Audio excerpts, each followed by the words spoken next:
forth. Welcome back, listeners, to another episode of the New Standard, a Steelers podcast for a Steeler Nation. And joining me is my co-host and partner in crime, Neal Coolong. What's happening, sir? It's the end of the great weekend celebration of football. I'm completely exhausted. I feel like I'm jet lagged and hungover at the same time, and it's a long, grueling process. There's a lot to go over. It's a lot of fun and everything like that, but at the end of it, you just feel kind of exhausted, which is where I am this morning. So got a quick workout in. I'm feeling good. I just know that mentally I'm fried.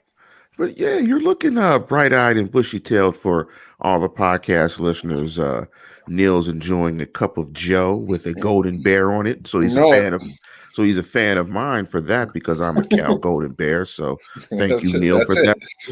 Neil's looking quite bright-eyed and bushy-tailed. I'm pretty tired myself. Went to a party last night, celebrated a good friend of mine his birthday, won a little bit of money. I'm a little bit tired, got a long day coming up, but we're going to still rock and roll and give you the best content.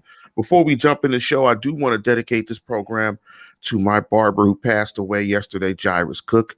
Real good brother, man. Unfortunately, died too young, but, God always has a plan. So he needs Jairus, and so Jairus had to come home. So I want to send my condolences to Jairus and to his family. Real good brother gone too soon. So again, I want to dedicate this program to Jairus Cook. And last but not least, I want to dedicate this program to the Nunn family, Bill Nunn, Bill Nunn Jr. The third was a very good close friend of my dad. So we've known the Nunn family forever. And so want to send our congratulations to Bill Nunn and his family. Outstanding accomplishment. If you don't know about Bill Nunn, I know Steeler fans do, but take a look at the Nunn family history with the Pittsburgh Courier and their contributions to the community of Pittsburgh as a whole, even outside of football. But enough of that. I want to jump right into the show. And the topic of this show is using cliches to describe the Steelers 2021 draft class. We wanted to do it a little bit different because on a lot of shows, you're going to get, the typical grades and break them down and so on and so forth. But I think Neil and I came up with a creative way to talk about the draft class through using popular cliches. And one of the first cliches I want to use to describe a player in this class, and I want you to tell me to describe what you were saying to me before we came on air, Neil. And this is the cliche: you don't know more than the team does. I think if we are, and this is not what we're planning to do with the show, but sometimes paths cross. If we were to assign that cliche to any of the Steelers, well, there are two of them really, but primarily because it's the more notable one, Pat Freiermuth of the tight end of Penn State, who was taken in the second round, 55th pick overall. Many, myself included, did not particularly find that to be the best pick they could have made. There are reasons for that. And while I will say first and foremost, and this is because of the cliche, I don't act as if I know more than the team. It's not a question of knowing more. He has obvious warts and flaws. And I know that because he's a college player. He is not a current all-pro player at the NFL. He wasn't even all-American level in college. There are parts of his game that I don't think he's going to be able to really get past. There are parts of his game that make me think he's not going to be really all that exceptional of a player, because I don't think he's all that exceptional of a talent.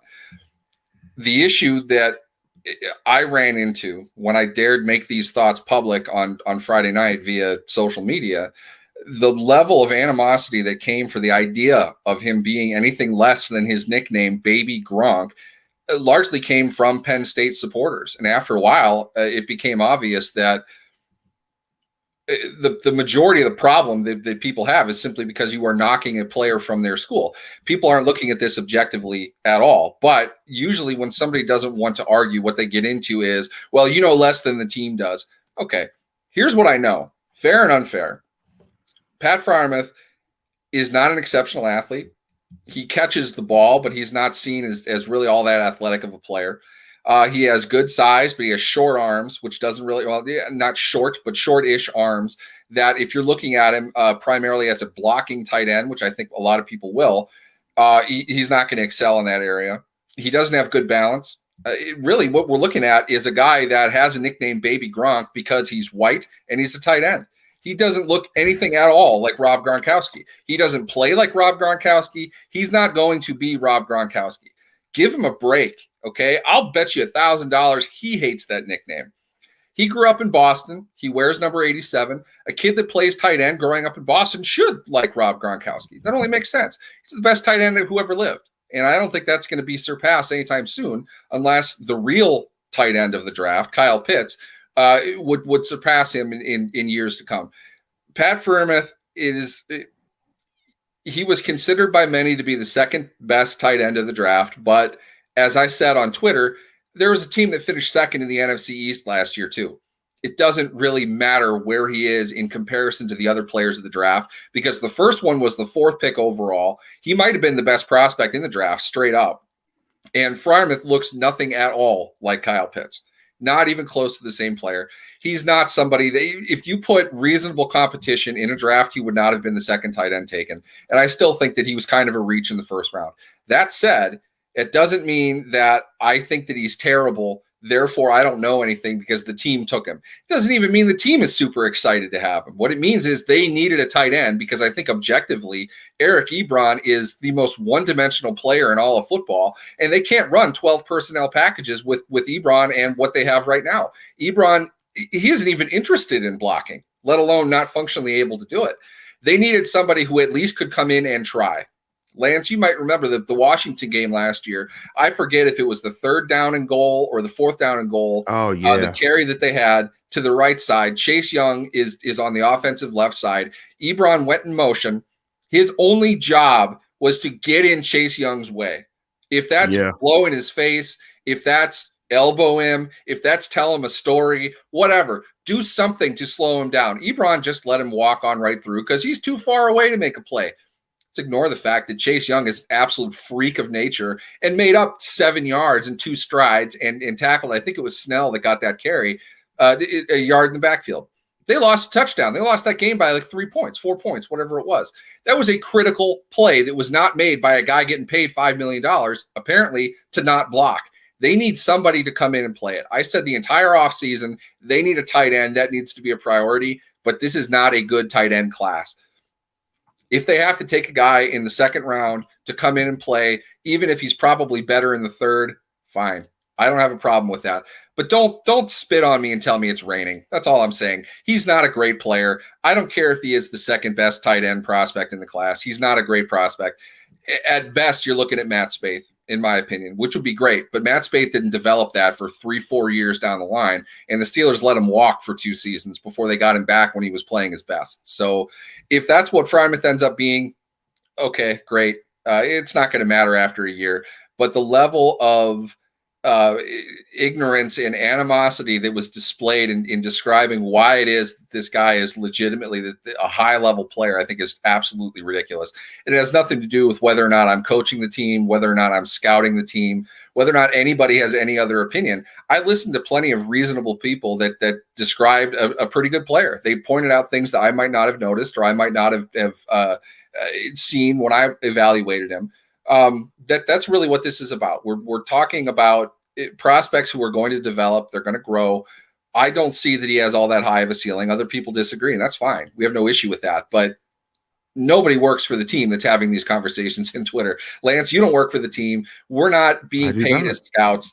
The reality is, though, some things are pretty obvious. Arm length being one of them, balance being one of them. You don't see that where he is today. I don't think he's going to be able to get on the field and really make a difference right away. Mike Tomlin said up and down this offseason, they're looking for difference makers. I don't know if he's that, but you know what? The sun came up today. It came up Saturday. I'm fine either way. The level of defense that went into this pick, I thought was just crazy. And frankly, if he went to any other school, I don't think I would have. Well, maybe Ohio State, but I don't think people would have defended him. If he went to Minnesota, if he went to Texas, we would not have seen the level of blind loyalty toward the school above all else. I think when you look at the pick, he checks the Power Five box that we talked about on earlier podcasts. The interesting thing is he doesn't check the RAS box, and I think RAS must have updated his profile because I know it was in the fives a couple of weeks ago when we talked. I think they've updated it because it's not up there now. I think Steeler Nation was pretty surprised at, just how big a need of tight end was for the Steelers. I think most of us put it down the list of needs for the Steelers. So I think the nation was just generally surprised that they took a tight end in the second round. I mean, I know I was, but that does fall really good into the first cliche of you don't know more than the team does.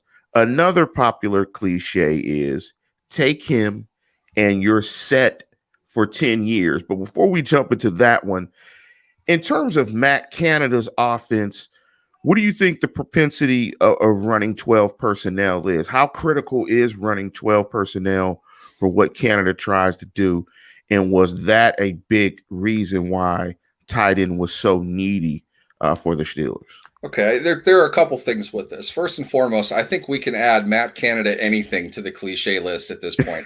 Matt Canada has not been a coordinator for one game in the NFL. We don't know what Matt Canada is going to do. You are not an expert on Matt Canada and his offensive system, okay? It doesn't work like that.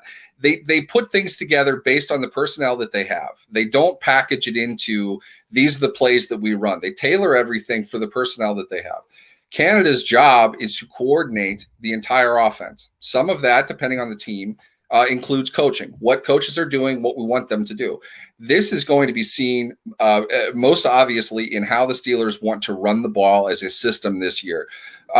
There are gap schemes, there are zone schemes, there are power schemes. There are elements of all of these things that come into any team. If a team wants to run something well, that's going to be the thing that they run the most often. In practice, they're going to develop that.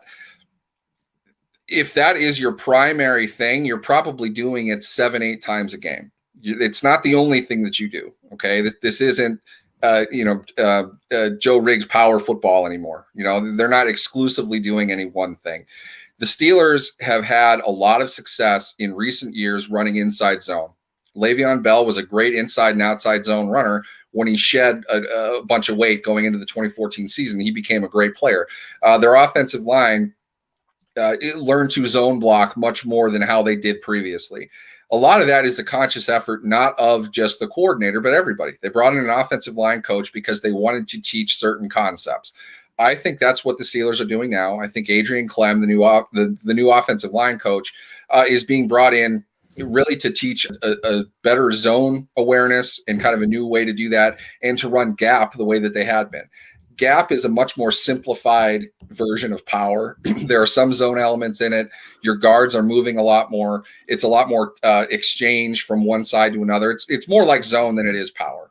So the players that they're drafting now are more in line with probably a zone and a gap scheme. You can still do power concepts out of that, but they look like finesse players. They look like guys that are going to win on guile, coaching, positioning, technique. That's their strength. I think that's what they have with the players that they have. And they got a running back that should be able to do that.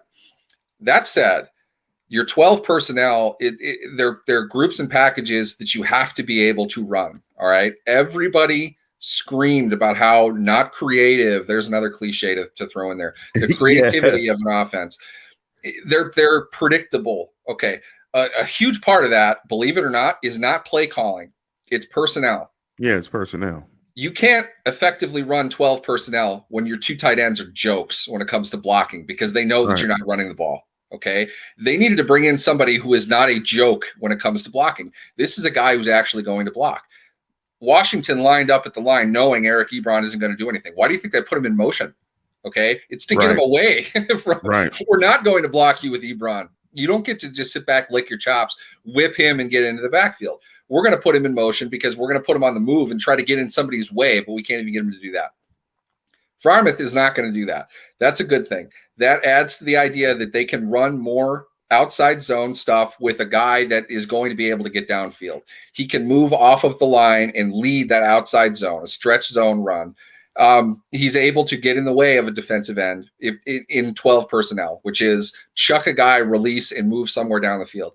He's not going to be your 15 to 18-yard seam guy, but he is going to be something underneath, probably catch the ball and get tackled where he stands because he's not going to make anybody miss. But they needed another tight end that's able to do that. Vance McDonald was hobbling on maybe one limb last year. Poor guy was clearly not healthy the entire season. He looked like walking death. There's a reason he retired pretty quickly after the season. He was not coming back anyway. His career was over. So I love Vance McDonald. They really counted on Vance McDonald being healthy and being able to play last year. He wasn't. They had the worst tight end group in the league, in my opinion, one of the worst position groups in all of the league. They needed a tight end. Okay, so we throw out everything that we've talked about as far as the boxes being checked, things of that nature, because they needed a guy in there. I don't think he's worth a second-round pick, but what I know is they don't have another option, and it doesn't get any better. Maybe I was a Tommy Tremble guy. I think he could have done pretty well for what they needed to do. They chose somebody else. It's fine. They needed that position filled. That's why they did it. The 12 personnel rounds out everything that they're going to do. It's not about, pretending this is Little Giants and making more creative plays. It's about being able to run more packages. There are more things that you can do when you have better personnel, when you are more balanced on all three downs. If you can only come out in 12 personnel and every team knows that you're throwing the ball, it doesn't do anything. All you're doing is putting now two less effective receivers on. Well, not two. Ebron's a pretty good receiver, but one lesser effective receiver in comparison to the four receivers that you have on the outside who are obviously much better. They committed money to Juju Smith-Schuster. Keep that in mind. They want to have four receivers. So your 12 personnel should not be pass only. You need to be able to run the ball out of that. That's the advantage that they're going to get with this. You mentioned when you were talking about one of the worst position groups in football was their tight end group. Ironically, a position group was even worse than that was the running back group. And that's a great transition into the Steelers' selection of Najee Harris and the use of cliches to describe these guys or describe the draft process. And one of the most popular ones, particularly in talking about a running back, was I had him going much lower on my draft board. First of all, everyone doesn't have a draft board. That's one. They might have dart boards. They might have all types of other boards, but everyone does not have a draft board. I'll give you your board. So if you're on Twitter, you got a board game. I'm gonna think you have a board game like Monopoly, or you're bored of games. There's a lot of different things of games and boards that people have, Parcheesi, whatever, but they don't have draft boards. Everybody doesn't have a draft board. Everybody's not sitting watching come on, man. In a COVID era, when actual scouts that are being paid to watch games had trouble evaluating players, and when you saw so many players who did not play an entire season get drafted high based on what they did the previous year, I mean, Jalen Waddle goes higher than his teammate who destroyed college football last year. I mean, Chase goes high. I mean, that's just an example of how this plays out. Nobody has a draft board. But getting back to Najee Harris, the cliche of I had him going much lower on my draft board was probably mentioned 5 million times when, by golly gee, the Steelers drafted a running back with their number one pick overall in the 2021 draft. Speak to that, Neal. The biggest issue with the idea of, and I apologize, I realized I didn't answer the last question, the last part of it being a guy that will play for 10 years when you draft him. The idea here is you have to understand there are 32 teams drafting. Those are individual, okay? If you have your board, fine. If you want to rank every player, that's fine. But you have to understand that is absolutely not how a team it compiles their information. We've discussed this on the show. They need to filter it down. You can't make decisions based off of a list. It just doesn't work that way. It's not efficient. It's not clean. And it's not up to any type of fluid situation, which is really what the draft is. Najee Harris was, at the time, you can reasonably say, if you don't agree with it, okay, fine. But you can reasonably say he was the best player at a position of need for the Steelers when they were on the clock at 24. And I don't think they thought about it very long. We discussed the idea of Tevin Jenkins, who I saw as a pretty good tackle, maybe even interior lineman prospect. He didn't go till the second round. I think they thought about him. I think they liked him in that spot. But in the end, if Harris was there, he was going to be their guy. The fact that you have him lower on a vertical board that doesn't take position of need into account, that doesn't take any team dynamic into account, it doesn't take character, it doesn't take fit. Mike Tomlin and Najee Harris clearly had talked several times before it. They were very comfortable speaking to each other on the phone. It's obvious that they felt that they had a rapport. You can't ignore things like that. This is a fluid game that involves a lot of people. If you are not on the same page with a player, if you don't feel like you can communicate with a player, it might not be the best guy for you to draft, talent or otherwise. He's a high character guy. That's another one. Yep. Yeah, I thought we had that on there, didn't we? Yeah, we do. Yeah, okay. Well, and let's be honest with that. It's fair to some degree. The weight of it, I think, is a different story. But as far as I had Harris lower, great. There are 31 picks after you choose in the first round. Are 31 other teams or some combination of 31 other teams going to pass on the player that you like so much to be 55 overall? Probably not. If you want a guy, you have to go get him. That's just the way it works. Sometimes that means he doesn't fit exactly where you think he should on a universal standard of measurement that nobody else is using. It doesn't make a difference if you had him anywhere on your board. And I'm not trying to be a jerk when I say that. It's just Harris fit what the team wanted to do. And another topic for another day is how much they really should run the ball. That's what the Steelers want to do. That's why it was obvious it was going to be Harris. The only way it was not going to be Harris is if Harris was taken first ahead of Pittsburgh. And I didn't think that was a great possibility of happening. Your board, it's good to reference. It's a fun hobby. It's a fun activity. I understand, but you can't set your board as the factual entity in the equation. You can't do that. That's not the constant, okay? Your board doesn't mean anything because it's not crafted to the specifics of any one team. Where Najee Harris lands doesn't mean a thing to the Dallas Cowboys because the Dallas Cowboys are not drafting Najee Harris. It's just, why would they do that?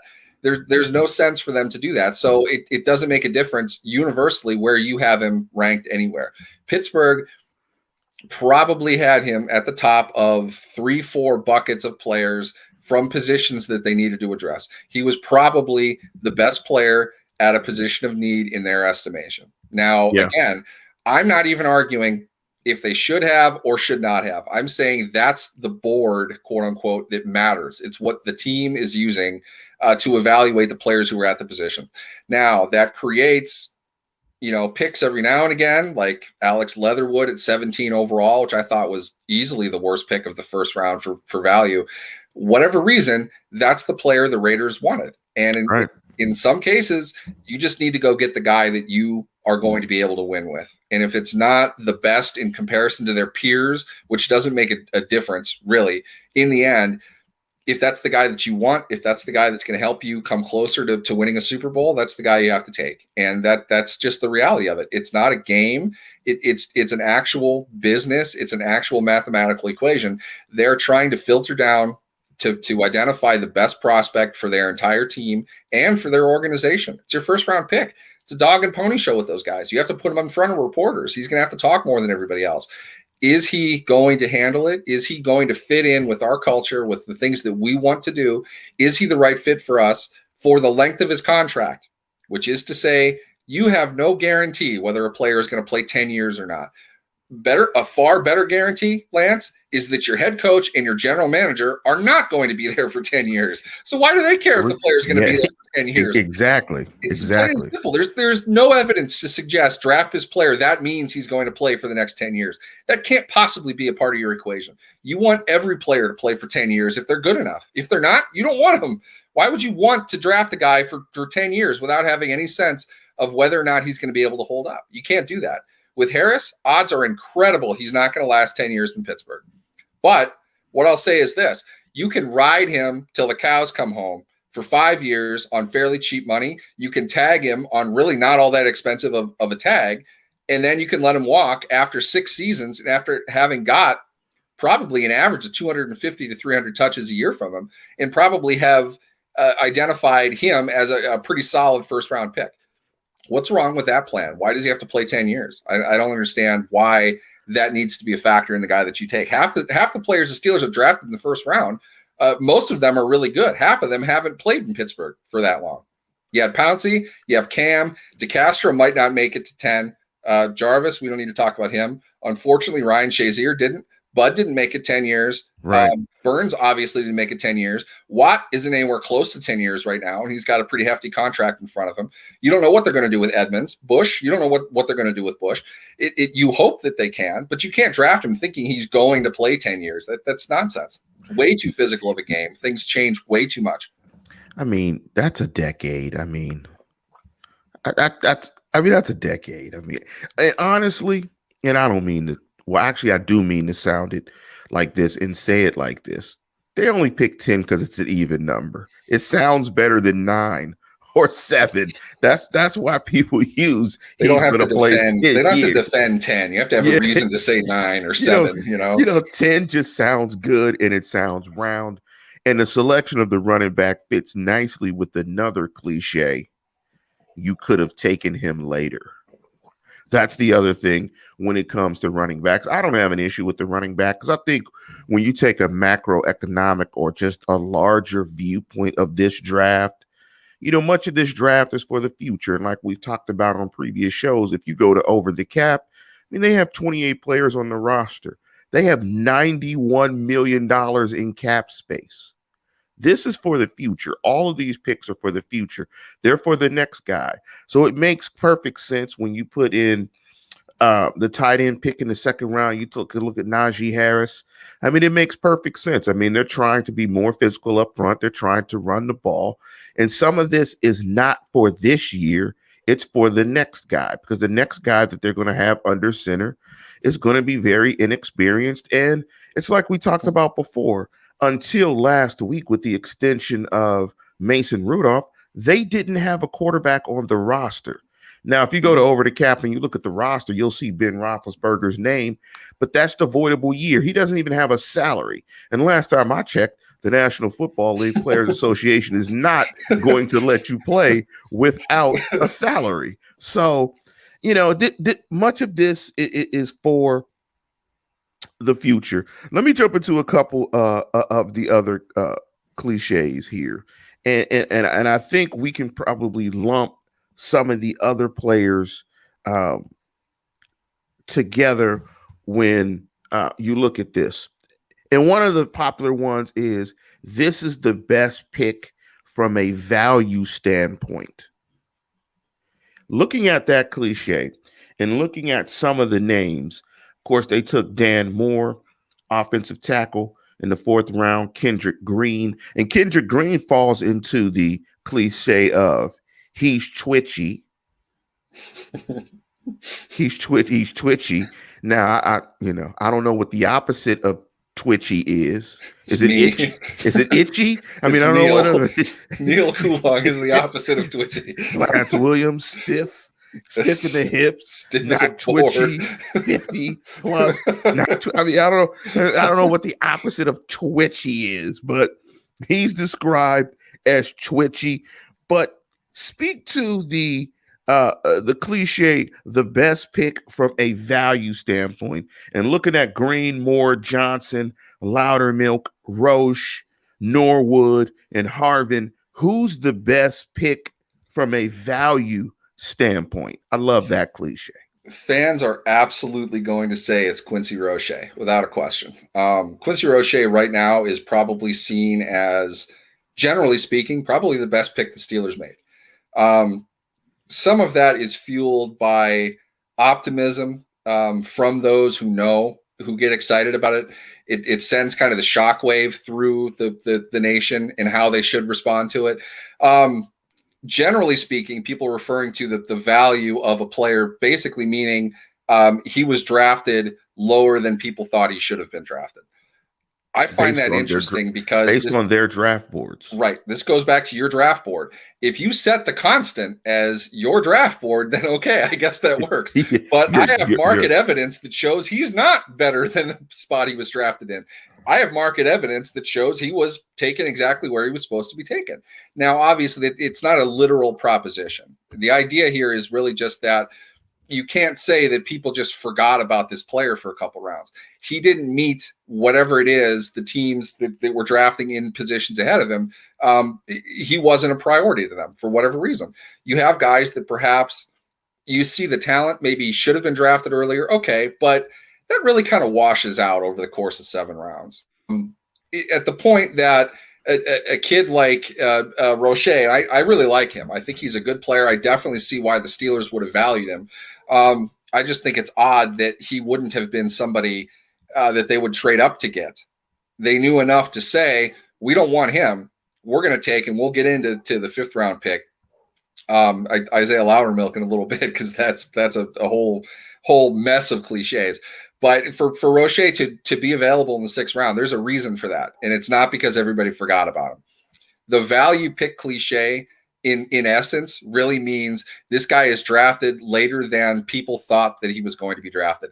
And that really doesn't mean much. It's exciting. It's fun. You really hope for him. The Steelers fans in particular, this is a fan base that rooted for a defensive player of the year who wasn't drafted. James Harrison was cut 3 times before he landed on a team and started to dominate the league. In my opinion, a fringe Hall of Famer who wasn't drafted. We get excited for the late round guys. Every team loves the sense of value that really, ironically, the term itself is the value of it is the fact that it's completely artificial. We don't know anything about where a guy should go except for the opinions of people who are not making the picks, who are not establishing the same criteria, and are not operating on the same plane as the people who are drafting them. Going back to the first cliche, that doesn't mean people don't know what they're talking about. It just means that their end game and their process from getting to point A to point B is drastically different than each individual team is. The Pittsburgh Steelers do not draft for the entire NFL draft. They don't draft for every team. Therefore, they are not lining up every player in a peer-to-peer comparative way. It doesn't make any sense to do that if you are drafting for your team. There are specific things that they need. This is what they're going to do. Therefore, they evaluate players based on the rounds in which they're drafting. I have no idea where Quincy Roche was on their board, but I know that they took him in the 6th round. The market now says he's a 6th round player. That's it. I think he's a good one. I don't know how dynamic he is. I could definitely see him falling in terms of value, because I don't think he's the best athlete. I don't think he's got a very high ceiling, but I think he can come in and play. I think they're going to develop him, and he can be a very strategic backup, a very smart selection. You're happy to have him. It doesn't mean he has to be an all-pro. He's not the next James Harrison.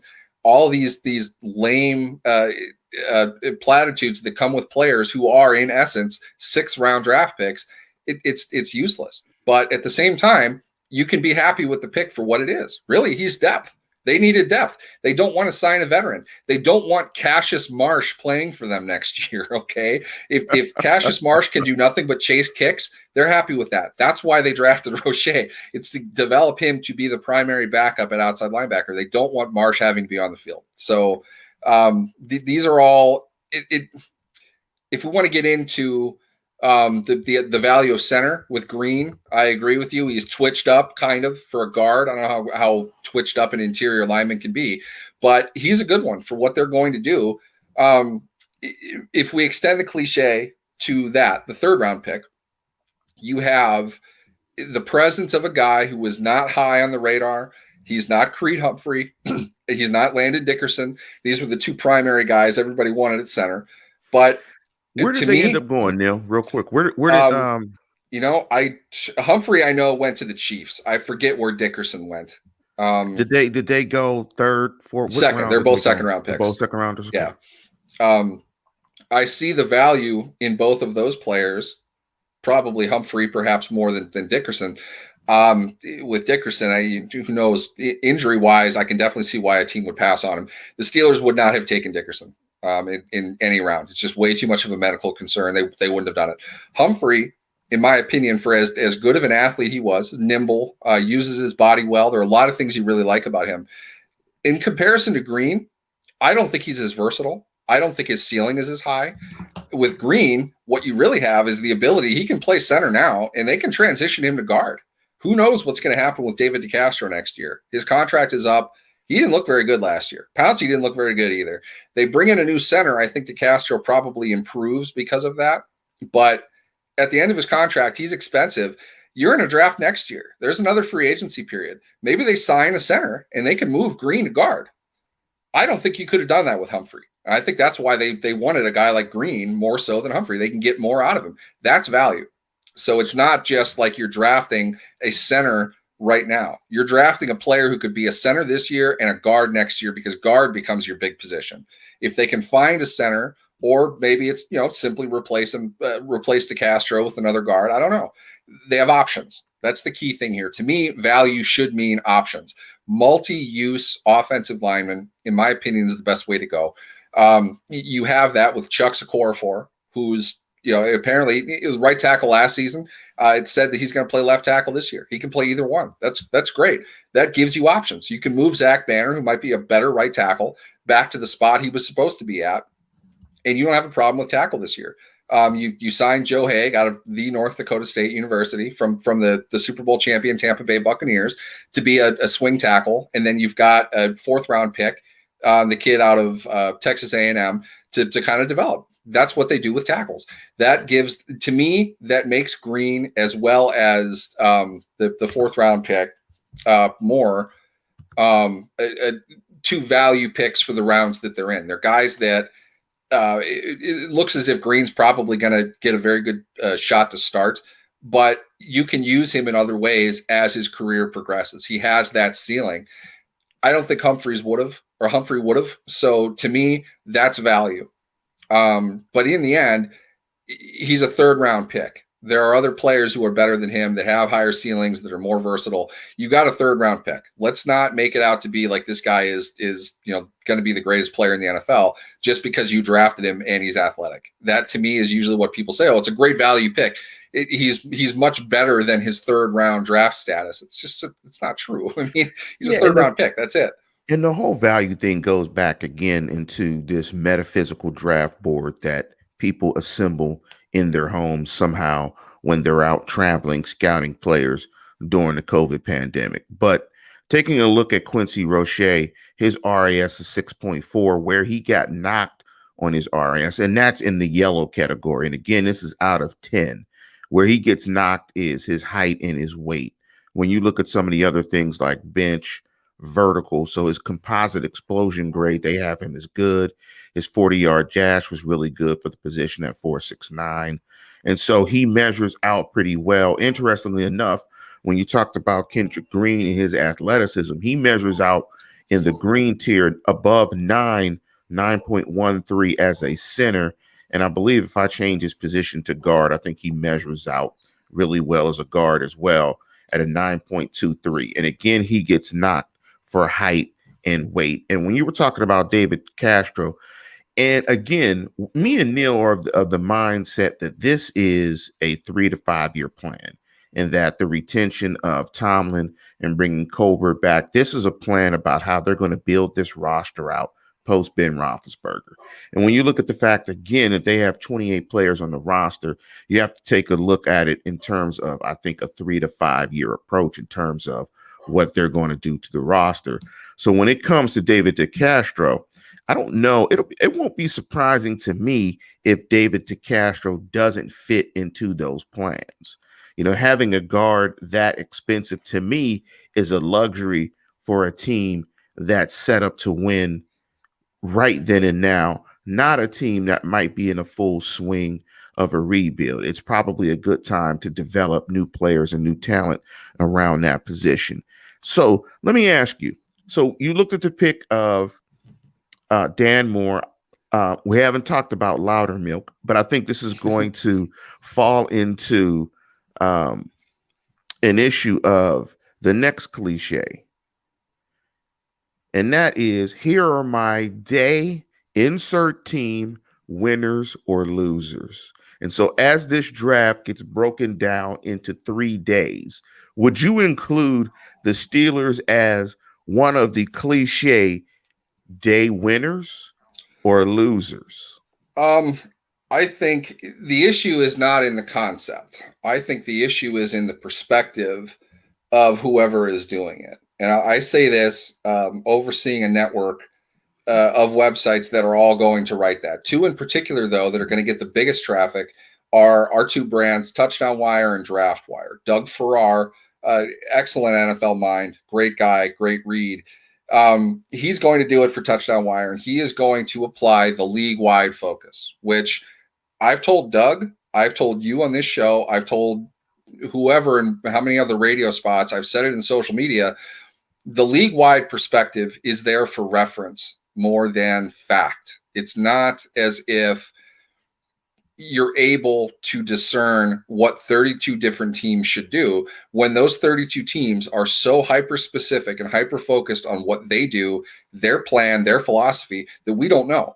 So really, these are apples and oranges. The winners and losers thing, I'll be honest, it's there for buzz. It's there because people want to click on it. They want to read it because they want to find something to either love or hate and then talk about it. It's discussion fodder. It's sacrificing the idea that we'll put our reputation on the line making a stand on one of these things. But neither the writer nor the fan reading it are as in-depth and knowledgeable overall enough to make the determination that they make. And that's not a knock on anybody. It's just simply because teams don't talk about those things. They're not going public with that.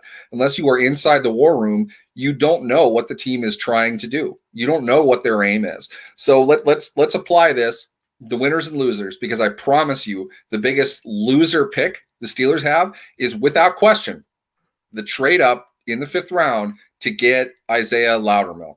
Okay, now I have absolutely no idea why they made that move, but I'll propose this as a completely tinfoil-hatted theory. There is something the Steelers use, a high-level piece of analytics, a cost-risk analysis that's telling them the 5th round pick is not worth the traditional pick in a draft. What I mean by that is if you look back at their 5th round picks, they're weird. I joked about this on Twitter. It's almost as if Kevin Colbert, this is the pick they let the players' kids make or something. You don't, the guy that they take doesn't make any sense for everything else that they do. If you watch every round, if you look at every player over the last 10 years, every player they take in every round seems to fit a pattern. You can see it, maybe not put it into words, but you get a good sense of why they take the guy that they take in what round. The 5th doesn't make any sense. The 5th is also the one they throw at whatever player they can find. All of a sudden, Chase Wormley on an expiring contract is worth a 5th round pick to him. That doesn't make any sense. You're giving a backup veteran basically you're going to pay more for him in 1 year than you would pay for a 5th round player who would make it through 4 years of a contract. That isn't all that financially valid. Nick Vannett, you absolutely needed to have a tight end because you lost one. You throw a 5th at Seattle to take in Vannett, and then they barely used him. Like, why did you trade for him then? They don't value 5th round picks the same way that they value everything else. This year was a great example of it. You traded a 4th round pick next year to draft in the 5th round this year. This I jokingly referred to as a Frankenstein's monster out of Wisconsin, simply because you had the defensive coordinator say that they're going to use him as an outside linebacker, which makes him like the biggest outside linebacker who's ever lived. He's 6'7", 290 pounds. He's a power forward. He's not an outside linebacker. I mean, he's huge. I don't know what you're trying to do with that, if that is really what you want to do. But then you had the head coach saying he could play nose tackle. Well, wait a minute. Hold on a second. Those are slightly different positions. They're slightly different builds. He looks like a 5 technique defensive end, which then the linebackers coach went out and said that he reminds him a lot of Cam Hayward when they drafted him. Now, if you look at him with the big bushy beard and the hair, he kind of looks like Cam Hayward physically. I don't think he plays like Cam Hayward. No. You have this really weird hodgepodge of evaluations to a point where I also jokingly on social media said, I don't think I've ever seen him play, but with the way that the Steelers are talking about him, I'm not sure that they're all talking about the same player either. I mean, it's just bizarre to me, but they do that in the 5th round. So much of the winners and losers well, this is terrible. You lost because you took this guy. He was supposed to be drafted. Another big board issue. Supposed to be drafted in the 7th round. He's supposed to be undrafted. Why did you take him there? I don't know. I can't tell you. I really don't have any sense of why they drafted him. It doesn't seem to me that there is anything that meets a traditional metric or standard to explain why they drafted this player where they did, to explain why they gave up capital in next year's draft to take him in the weird 5th round. I don't know. Let me list the 5th round picks, Neal, because it's interesting that you mentioned that, because I've never thought of it that way. There's a side point to this too. So when you list off, you're going to find the one trend with it, which is really, really different, in my opinion, compared to anything else. So in 2020, they did not have a 5th rounder. So in 2019, they traded it. They had Zach Gentry in 2019. Mm-hmm. And in 2018, it was Marcus Allen and Jalen Samuels. Mm-hmm. In 2017, it was Brian Allen. They like Allens in the 5th round. Maybe that's it. Allen, 5th. That's anyway. 2016. Allen Loudermilk. They traded up for. That's a law firm. Allen Loudermilk, Law Incorporated. For 19 former NFL players. You can call 1-800-Loudermilk. Yeah. So 2016, no 5th rounder. 2015, Jesse James. 2014, Shaquille Richardson and Wesley Johnson. Mm-hmm. Richardson and Johnson. They like law firms. 2013, Terry Hawthorne. 2012, Chris Rainey. Okay, let's stop at 2012, just because there are a lot of them here to go over. Rainey, I don't think Rainey falls under whatever philosophy they're using now, but gadget player, return guy, very one skill, very one hit wonder kind of guy. Good value for the one skill if the one skill is any good. And Rainey was a good returner. Rainey was an idiot, but he was a good returner. After that, who was 14 or 13? Let me look back real quick. I kind of moved away. 14 was Wesley Johnson. Okay, Wesley Johnson and Shaq Richardson. Wesley Johnson, I joked about this in social. I joked around a lot on social media. I really need to stop doing that. I'm not funny. Wesley Johnson, it was as if he hit on one of the coach's wives or something, because he got cut right away, real quick. But then he started for the Jets. And I'm not saying that the Jets are the end-all, be-all of everything, but you cut a guy in camp who started for another team like right away, and he was okay. He wasn't bad. Right. It seems kind of odd. Shaq Richardson, great athlete. You want to talk about a guy who's twitched up, who's sparked up? Shaq Richardson was a good athlete. One skill. Okay, they look at that one skill back then. I don't know what the deal is with Wes Johnson, but they threw him away like a parking ticket very quickly into the whole process. After that, was it Jesse James in 2015? It was Jesse James. I'll say this about Jesse James, and maybe this is just I apparently hate Penn State tight ends. I eviscerated that pick at the time. Jesse James, his college tape was bad. He did not look good at all. The only reason he entered the draft early is because Penn State was bringing in 2 good tight ends. Gesicki was one of them, and he wasn't going to play. They told him, hey, you might want to go pro because you're not going to be good enough to play here. That makes sense, right? He was a 7th round guy, in my opinion. But the Steelers that year looked at, I think, like 3 other tight ends. And Njoku was in that draft. Clive Walford was in that draft. These were all players I believe the Steelers were targeting. They tried to get a tight end. James was like the only one left. And I think they just took him in the 5th because they needed a tight end. Very similar, to my opinion, for Freiermuth this year, except he's in the 2nd round. So you tease somehow how this all connects. What's the connection here with the 5th round? I'm getting that. I want to go over all of them. 2016, who was that? That was they didn't have one in 2016. Okay, 2017, it was Brian Allen. Okay, Brian Allen, one trick guy, special teams guy, large cornerback, good athlete, can't play the game. I think he's still playing, though, because he's a special teams guy and athletic enough to maybe use as a deep cornerback. 2018 then. Marcus Allen, not the Marcus Allen, but the other Marcus Allen. Marcus Allen was drafted as a safety. What position did he play last year? What did he play? Linebacker. Linebacker, like this hybrid linebacker. Zach Gentry. It's a college quarterback. He played 1 year at tight end. They drafted him. They've been developing to play tight end for 2 years. Okay. Everything they just said about this Loudermilk guy strongly suggests if he isn't a D end, let's just say that they're playing him at outside linebacker.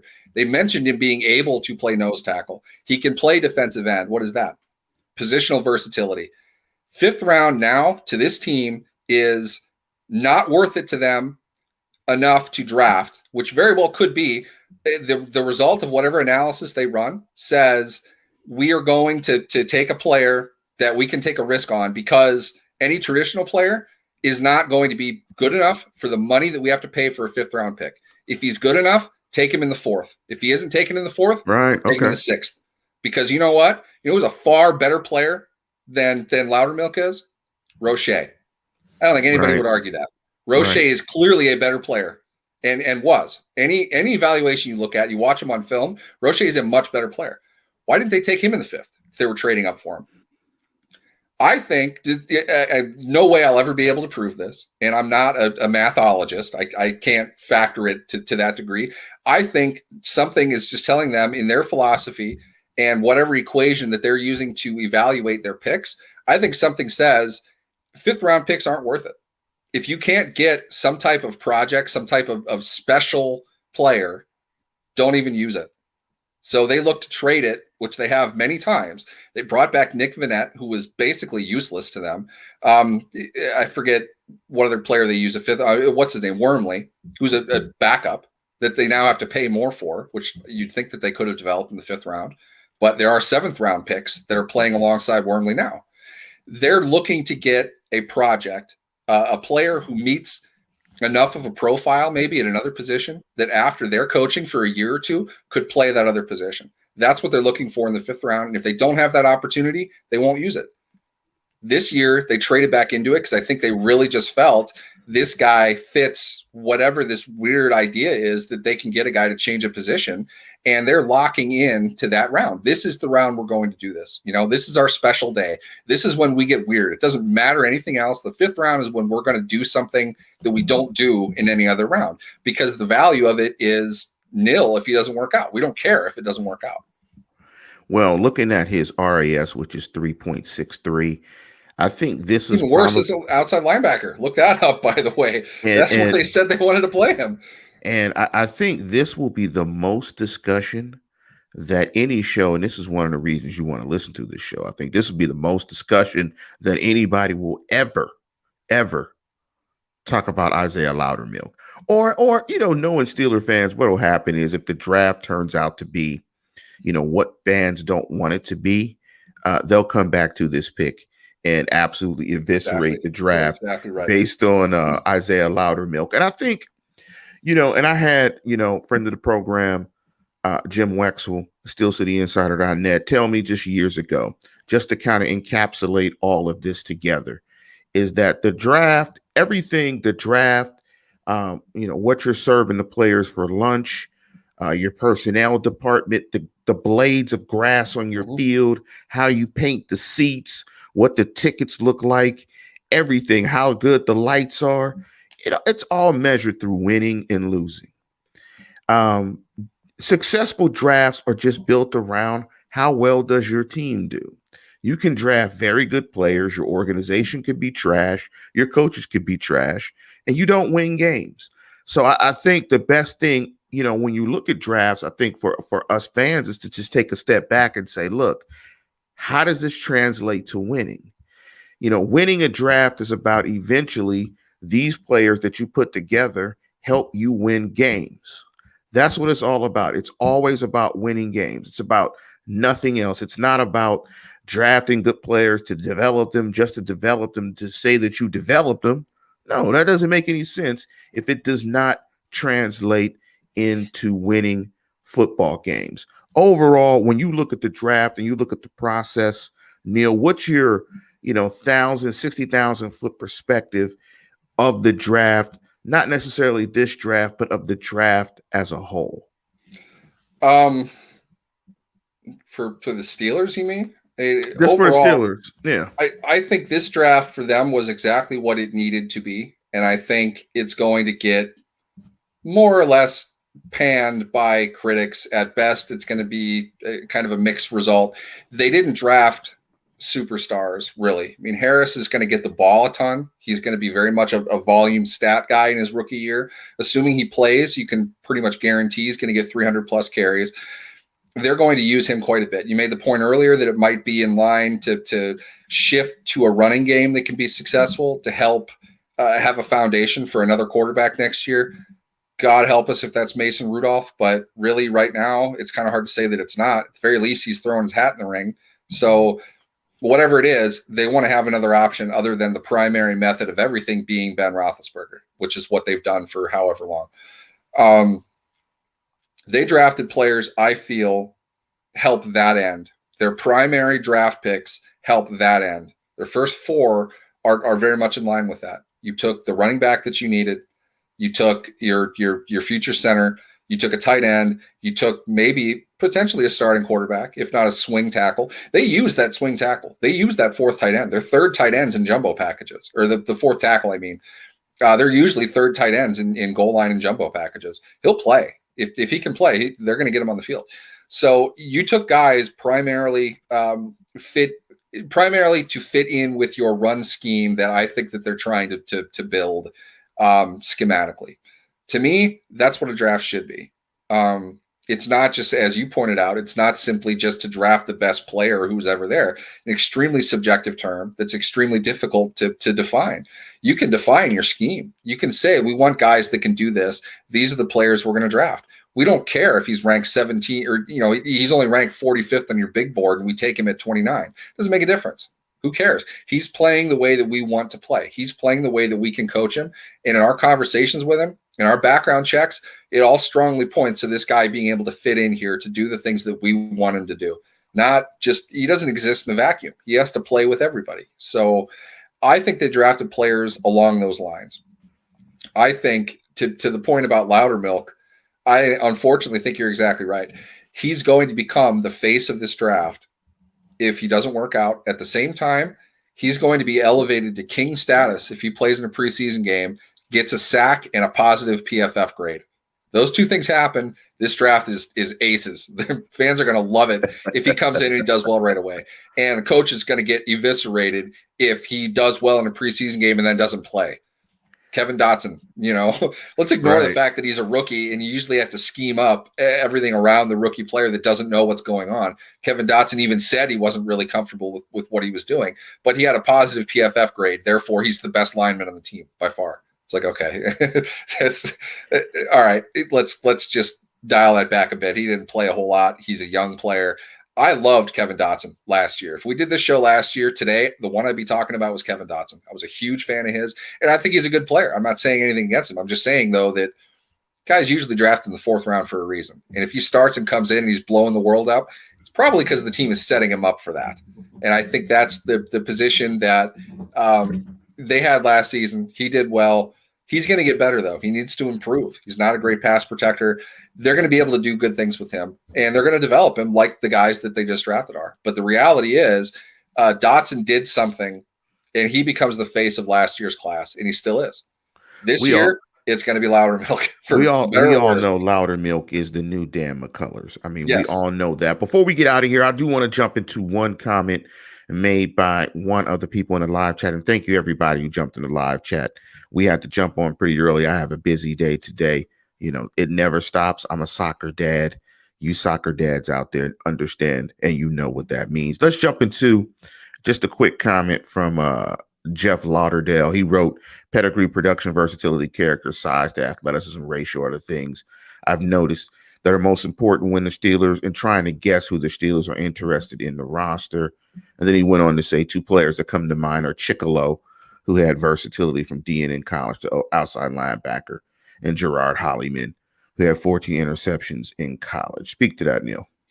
Chicolo, I think, is an excellent example of what I was saying about the weird 5th round versus 6th round. We're going to get guys that we're serious about. Chicolo was a guy they tabbed from the beginning as a future strong reserve outside linebacker, if not a starter. I think he was better as a college defensive end, but as far as I know, Chicolo is still in the league. I mean, he's gotten a lot out of the fact that he was a 6th round pick. They got some run out of Chicolo. He was a good special teams player. He's not a guy that you want to start, but his profile was a plus athlete who could play on the outside. And again, he's not TJ Watt. They didn't draft him to be TJ Watt, but he's put together a pretty nice career because of that. Holloman, I think, was just kind of a throwaway. I'll be honest with you. I don't know why they drafted Holloman. I saw Holloman in camp.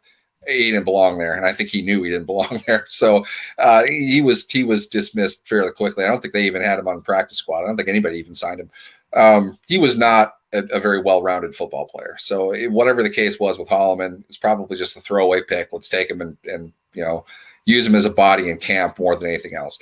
Don't think that they're above that either. Remember the year they drafted the long snapper who didn't even win the job out of camp? Yes. They're not necessarily aiming to take every single player that they have. This year, though, I think they will. This year, I think all 9 guys now are going to be on the roster. That's a rare thing. That doesn't happen very much. But I think they need all of them. And I think they specifically drafted these. There were no throwaway picks in there.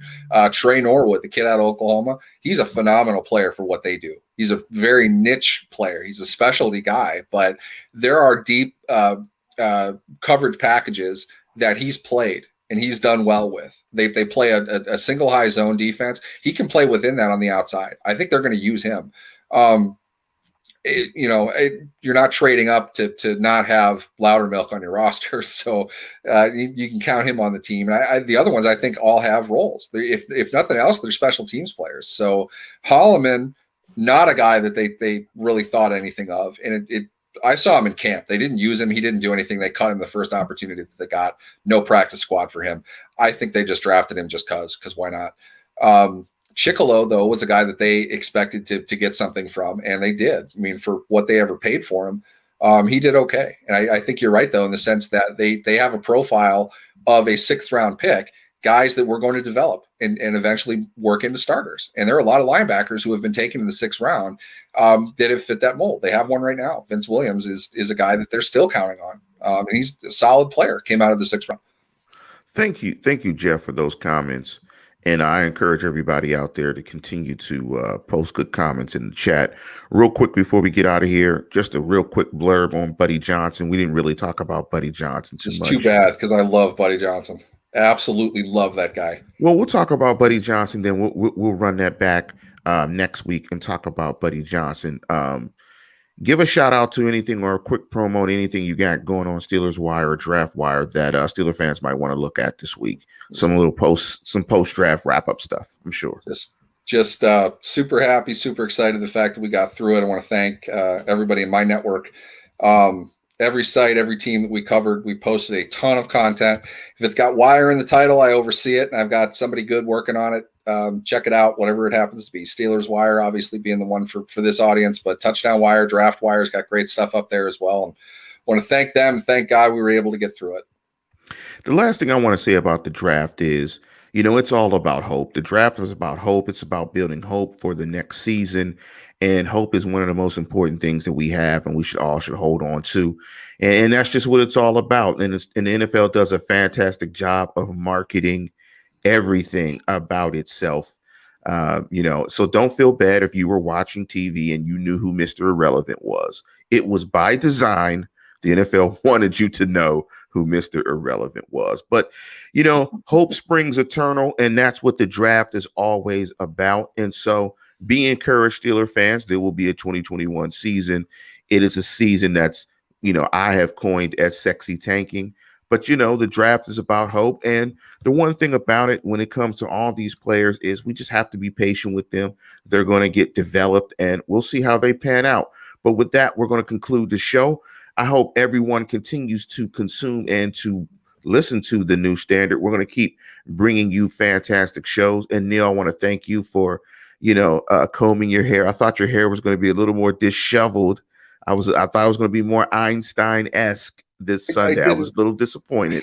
I didn't work out before it, so no need to go hat today.